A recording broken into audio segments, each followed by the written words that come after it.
the lakes of Minnesota to the hills of Tennessee, across the plains of Texas, from sea to shining sea, from Detroit down to Houston and New York to LA, where there's pride in every American heart, and it's time we stand and say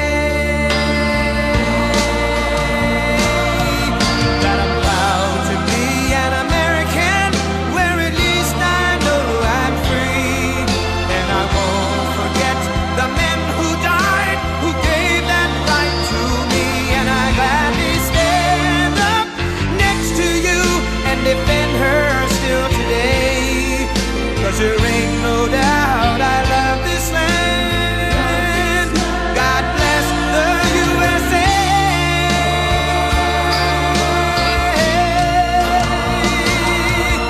And I'm proud to be an American, where at least I know I'm free, and I won't forget the men who died, who gave that right to me, and I gladly stand up next to you and defend her still today, 'cause there ain't no doubt I love this land.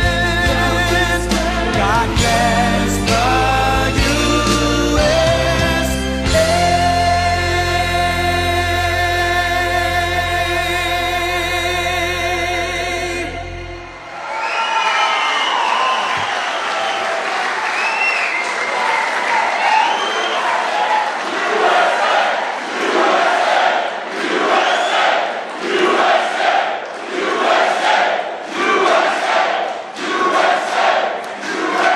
Thank you very much, everybody. And we have to save our country. God bless you all. God bless you all. And I never thought anything like this could happen in America. Never thought it could happen. The only crime that I have committed is to fearlessly defend our nation from those who seek to destroy it. From the beginning, the Democrats spied on my campaign. Remember that? They attacked me with an onslaught of fraudulent investigations. Russia, Russia, Russia. Ukraine, Ukraine, Ukraine. Impeachment hoax number one. Impeachment hoax number two. The illegal and unconstitutional raid on Mar-a-Lago, right here. They're lying to the FISA courts, the FBI and DOJ relentlessly pursuing Republicans, the unconstitutional changes to election laws by not getting approvals from state legislators, the millions of votes illegally stuffed into ballot boxes and all caught on government cameras. And just recently, the FBI and DOJ, in collusion with Twitter and Facebook, in order not to say anything bad about the Hunter Biden laptop from hell, which exposes the Biden family as criminals and which, according to the pollsters, would have made a 17-point difference in the election result. And we needed a lot less than that, like about 16.9. It would have been in our favor, not my favor, our favor, because our country is going to hell. And we remember the 51 intelligence agents who said Hunter Biden's laptop was Russian disinformation. It didn't exist. It was Russian disinformation. Remember that? And that was all confirmed strongly by the FBI when they all knew that it wasn't Russian disinformation. And so much more. Our elections were like those of a third world country. And now this massive election interference at a scale never seen before in our country, beginning with the radical left, George Soros-backed prosecutor Alvin Bragg of New York, who campaigned on the fact that he would get President Trump. I'm going to get him. I'm going to get him. This is a guy campaigning. He wanted to get President Trump at any cost, and this before he knew anything about me, didn't know a thing about me. He was campaigning. As it turns out, virtually everybody that has looked at this case, including rhinos and even hardcore Democrats, say there is no crime and that it should never have been brought. Never have been brought. Everybody. Even people that aren't big fans have said it. They said this is not the right thing to do. It's an insult to our country, as the world is already laughing at us for so many other reasons, like our open borders, our incompetent withdrawal from Afghanistan, where we left behind American citizens, $85 billion worth of the best military equipment in the world, lost 13 magnificent young lives, and far too many to mention that are so badly hurt with the loss of arms and legs and facial obliteration. The most embarrassing time in our country's history, in my opinion. Then our give up on energy independence and even energy dominance. We're going to be dominant within 6 months, more than any other nation, ×2. We had this all just 3 years ago. Our raging crime statistics, if you look in Democrat-run cities, numbers the likes of which we have never seen before.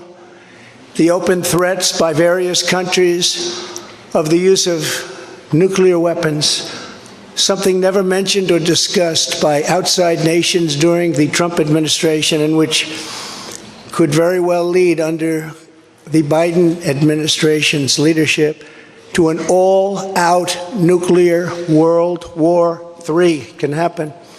We're not very far away from it, believe it or not. An economy that has been crippled by the biggest inflation we have seen in more than 60 years, and a military that I used to defeat ISIS in 4 weeks. They said it would take 4 years. 4 weeks. To kill al-Baghdadi and Soleimani, that has now gone woke at the top levels by trying to indoctrinate everyone down to the lowest ranking patriot. But now they have really stepped up their efforts by indicting the 45th President of the United States, who received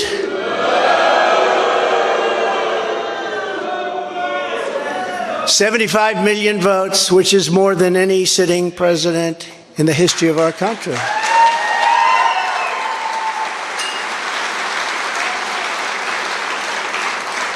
And in the wings, they've got a local racist Democrat district attorney in Atlanta who is doing everything in her power to indict me over an absolutely perfect phone call, even more perfect than the one I made with the president of Ukraine. Remember, I kept saying, that's a perfect call. This one was more perfect. Nobody said, sir, you shouldn't say that. Many people on the phone were hung up in disgust because of something I inappropriately said, because nothing was said wrong. In fact, at the end of the call, we agreed to continue our conversation about election fraud, and election fraud specifically in Georgia, at a later time. Many people on the phone, including lots of lawyers, nobody found anything wrong with that perfect call until a book promotion tour many months later. All of a sudden they say, you know, I remember Trump making a call. Let's look at that. This fake case was brought only to interfere with the upcoming 2024 election, and it should be dropped immediately.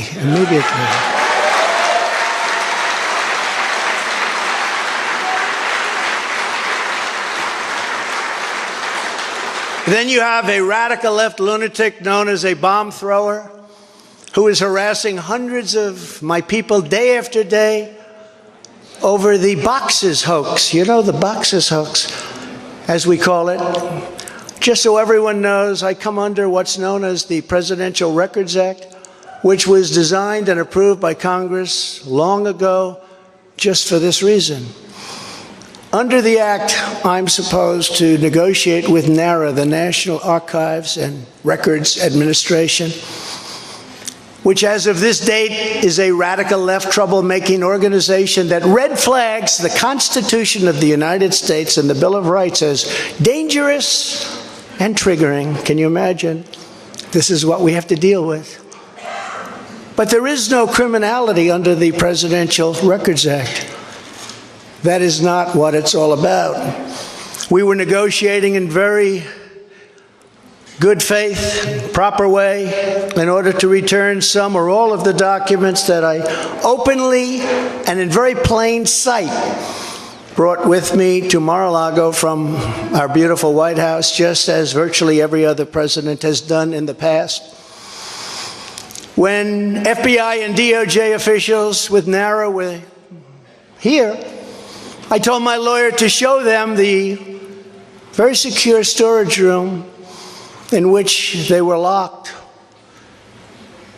The FBI's sole request in writing was, could you please put another lock on the door? We immediately complied. It's a lot different than the Biden situation, isn't it? The next thing I know, we were raided by many gun-toting FBI agents who took whatever they wanted, including my passports and medical records. Everybody was in shock. Nobody had ever heard of such a raid before. We can't even believe it. Who would think that that could happen today? I immediately thought of the Fourth Amendment that protects against unreasonable search and seizure. But they did it anyway because our justice system has become lawless. They're using it now, in addition to everything else, to win elections.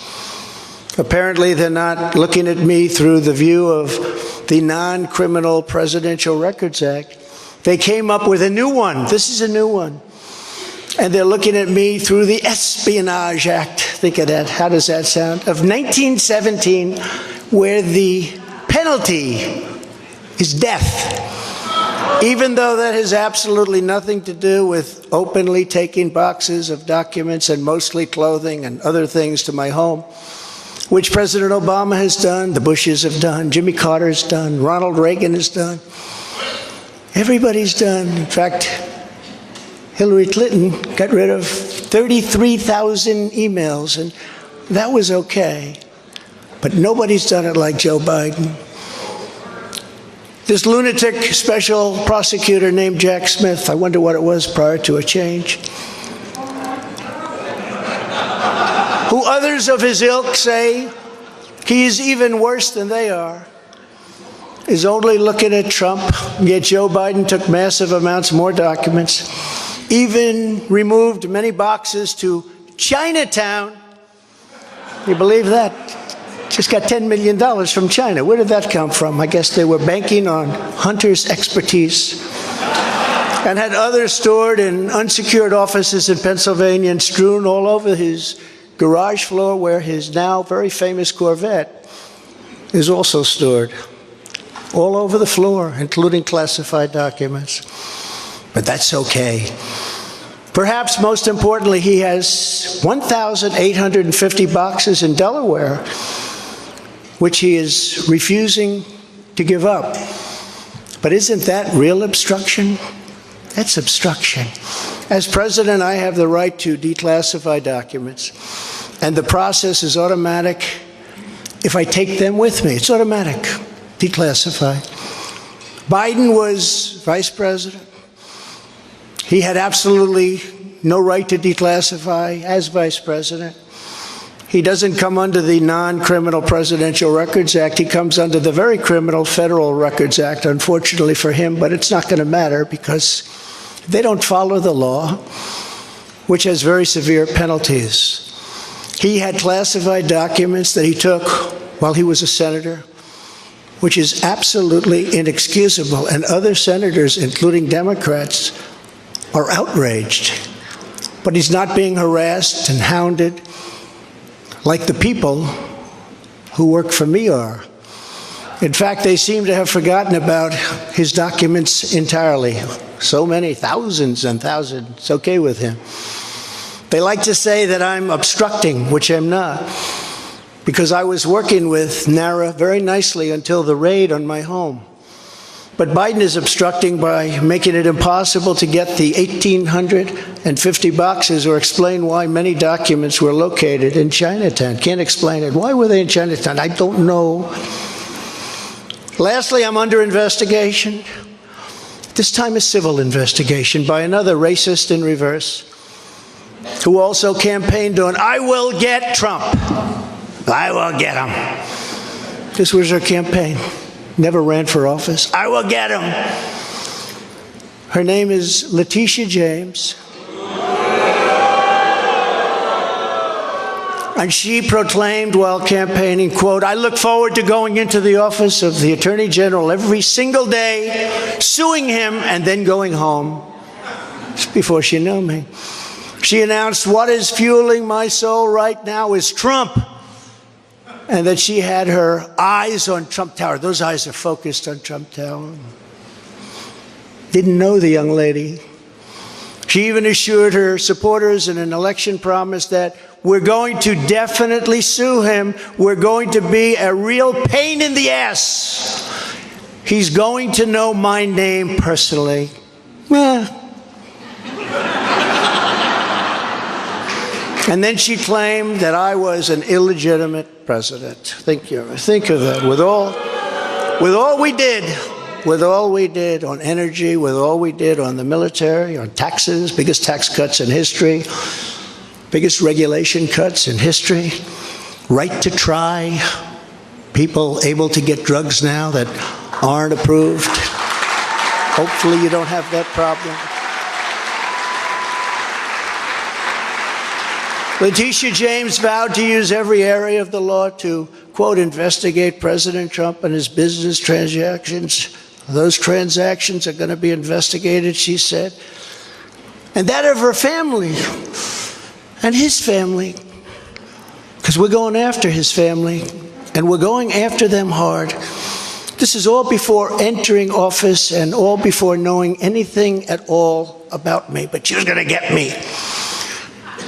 This is why, along with unrelenting crime, so many people and companies are leaving New York.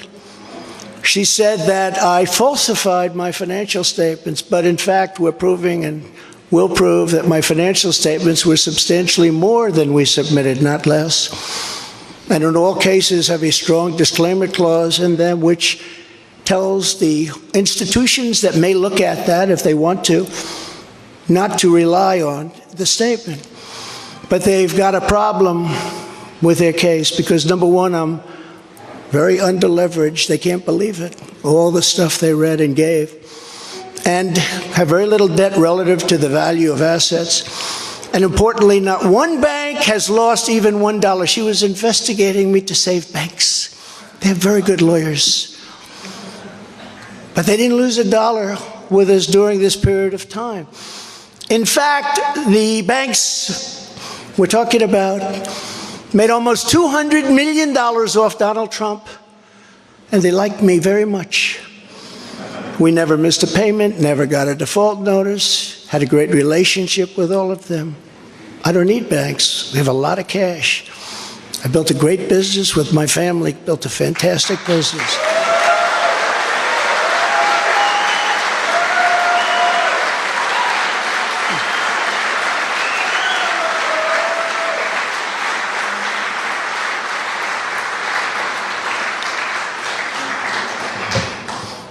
I have a son here who's done a great job, and I have another son here who's done a great job.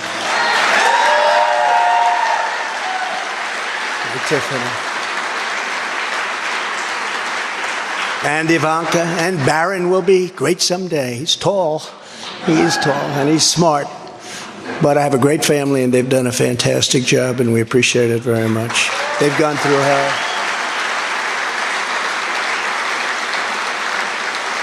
So she's suing me over banks that weren't defrauded, when she should be focused on violent crime that's driving people out of the state.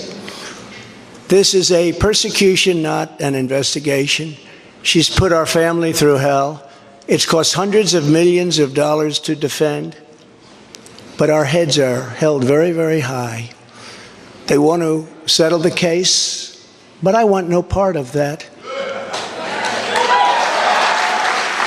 So here we are now. It's where we were today, in a city that was so great just 4 or 5 years ago. But now we're there, Spent time there today, as you possibly read, with a local failed district attorney charging a former president of the United States for the first time in history on a basis that every single pundit and legal analyst said, there is no case. There's no case. They kept saying, there's no case.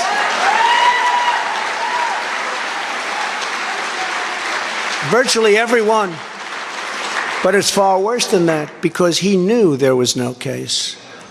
That's why last week he delayed for a month and then immediately took that back and threw this ridiculous indictment together. Came out today, everybody said, this is not really an indictment. There's nothing here.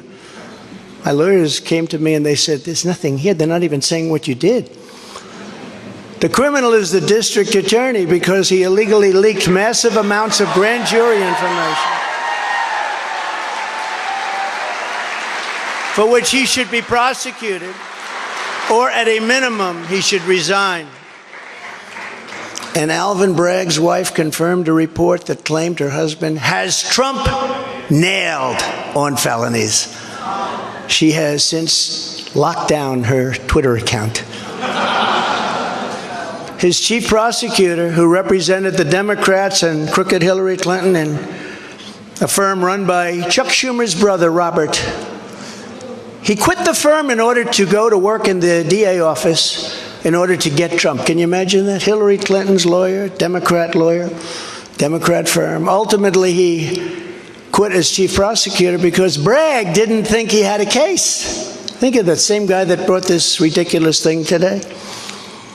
Yet during his investigation, this prosecutor named Mark Pomerantz wrote and published a book saying all sorts of privileged things and has been very strongly reprimanded. He was reprimanded so strongly. I've never seen anything like it. That's probably the end of it. But what he did was probably very illegal, but he was very, very strongly reprimanded. Even District Attorney Bragg was furious with him. They were having a tremendous fight in the office because of it.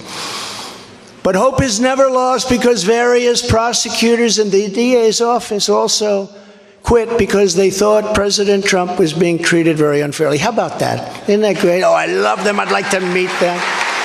I'd like to meet them. The DA's office even had a web page. Meet the team of executives who have done this to President Trump. That was the title. Isn't that nice? They immediately had to take it down. Meanwhile, overall crime in New York was up 30% last year. Much more than that the year before, with felony assaults, robberies, and burglaries all up by massive, massive numbers. Not the same place that I know, not the same place that you know. And this is where we are right now. I have a Trump-hating judge with a Trump-hating wife and family whose daughter worked for Kamala Harris and now receives money from the Biden-Harris campaign, and a lot of it. We recently had another trial, and the same judge told the fine man who worked for me for many, many years that if you admit your guilt, you will be in jail for 90 days. But if you don't, if we go through a trial and you're found guilty, you're going away for 10 years and maybe longer, which for a 75-year-old man with a great family really means life. What the prosecutors and judge did to that man, I will never forget, because it's right out of the old Soviet Union. That's where we are. They said, you say anything about Trump, meaning that's bad, and you won't even have to serve the 90 days. You'll walk free. And they say that to many of my employees. We have this Jack Smith lunatic threatening people every single day through his representatives. They're threatening jail terms. But talk about Trump and you'll go free. This is where we are as a nation. Who would have thought? They can't beat us at the ballot box, so they try and beat us through the law. That's the country in which we live, however, right now. The USA is a mess. Our economy is crashing. Inflation is out of control. Russia has joined with China. Can you believe that? Saudi Arabia has joined with Iran. China, Russia, Iran, and North Korea have formed together as a menacing and destructive coalition. Would have never happened if I were your president. Would never have happened. Nor would Russia attacking Ukraine have happened. All of those lives would be saved. All of those beautiful cities would be standing. Our currency is crashing and will soon no longer be the world standard, which will be our greatest defeat, frankly, in 200 years. There will be no defeat like that. That will take us away from being even a great power. If you took the 5 worst presidents in the history of the United States and added them up, they would not have done near the destruction to our country as Joe Biden and the Biden administration have done.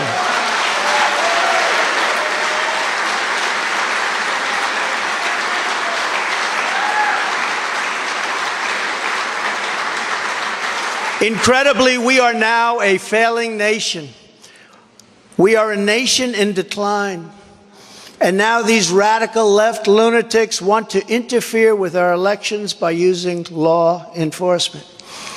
We can't let that happen.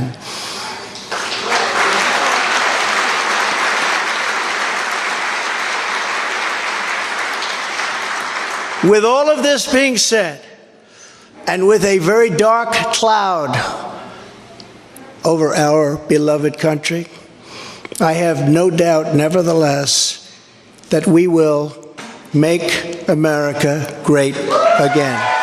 Thank you very much. And God bless you, and God bless America. Thank you very much, everybody. Thank you.